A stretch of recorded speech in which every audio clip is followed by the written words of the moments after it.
Hongera kwa tukio hili. Unaweza ukaelezea chochote baba kuhusiana na siku ya leo ya ndoa yako?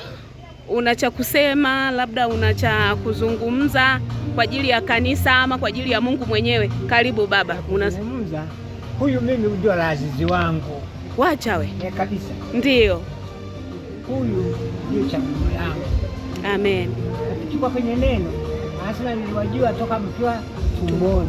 Ndio. Kwa ndio toka tumboni kwamba leo itakuwa ndio siku ambayo tunakamilisha yale ambayo yapanga. Kwa Mungu wetu ni wa huruma, Mungu ni wa upendo. Hakika. Baba, niulize swali lisilo rasmi sana.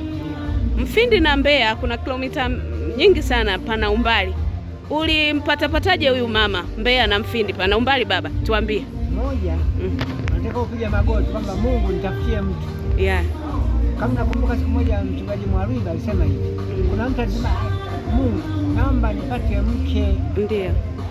Sasa namna ya kumpata, atakaye kuwa wa kwanza kuingia madhabahuni ndio huyo atakayekuwa mtu wa kwanza akawa ana kilema.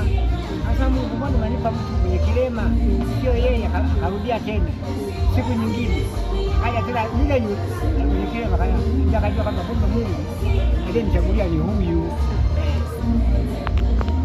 Hongera sana baba, mimi nikupongeze. Mimi nimemshinda shetani. Hakika na umemshinda kwa kishindo cha wakoma. Hongera sana, tunashukuru umetuletea mama. Kwa kweli ni mama, ni beautiful girl. Kwa kweli tumemfurahia sisi kama watoto wako.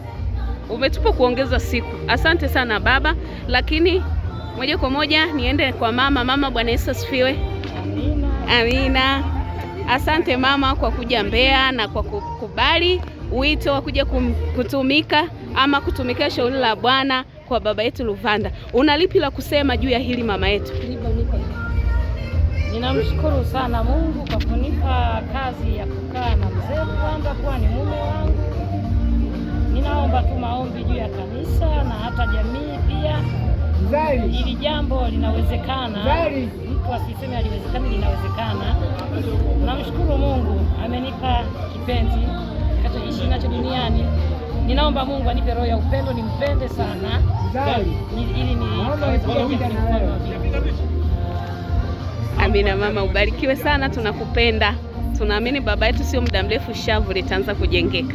Yesu akutunze na kuwezeshe mno. Amen.